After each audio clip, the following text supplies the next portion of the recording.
Hey everybody, my name's Mark. Today we had a nice surprise show up at our office, a BlackBerry Venice. Looks like an evaluation unit.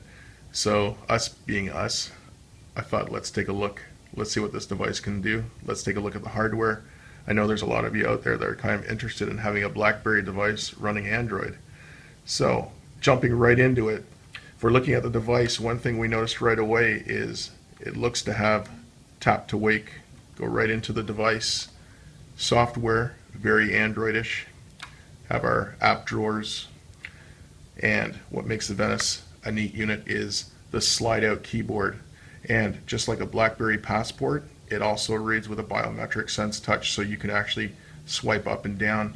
This would be great if you were looking at websites, reading documents. You could just simply use your fingers to slide up and down and go through your documents.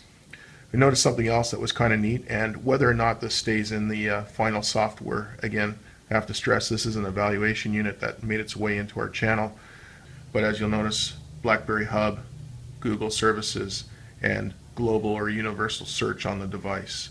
And if it works like other BlackBerry 10 devices, this should allow you to search the web, search for contacts on your device, search documents, almost anything within a device. So I think this is a great improvement, great way to go through and find information. You'll notice on the screen we've got our Google search bar at the top.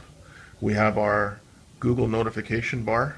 So this is just, marvelous for those of you that are into Android and really like the services. There you go.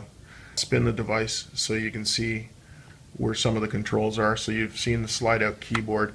And one thing I have to stress is for those of you that were using a torch, where that unit ended or tended to be sort of bottom heavy or top light, and a lot of them would flip out of the hand. I have to say one thing about this: it is very comfortable whether you're using it closed or open. So let me just spin this through. You can see the screen is very slim, nicely housed into the chassis, very easy to slide up and down, no problems whatsoever. Underneath this packing seal, we've got a camera button. On the opposite side, we have your volume rockers and your convenience key in the center, smart action key.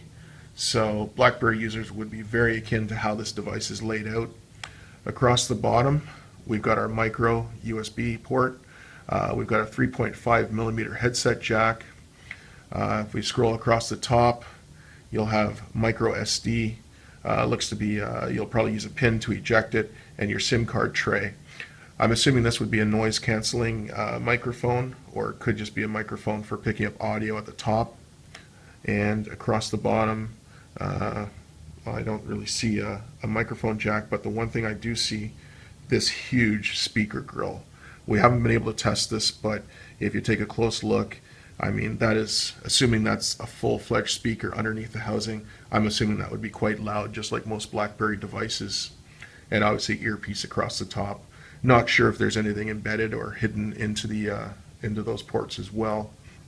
And if we scroll over onto the back, the one thing you notice right away is that huge camera bezel. But I hope you like this video. Hopefully it gives you a little bit more information on this device. Truly hoping that we get this into the Canadian market. Again, this is an evaluation unit. We were lucky enough just to get our hands on it, and it's going to be going back on its way to where it's supposed to be. So for those of you looking for this device, keep your fingers crossed, and hopefully it'll come to your channel soon.